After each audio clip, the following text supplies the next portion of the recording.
Friends, is this really a phone hacking code that, when entered into a keypad phone, starts running Facebook? To try this, the girl also orders the same phone, unboxes it, then removes the battery and charger from the phone.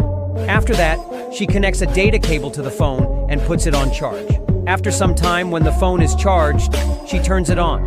And just when she enters the password, before seeing what happens next, like the video if you love your mom and subscribe to the channel. When she enters the password, Facebook really starts working. You can try this too.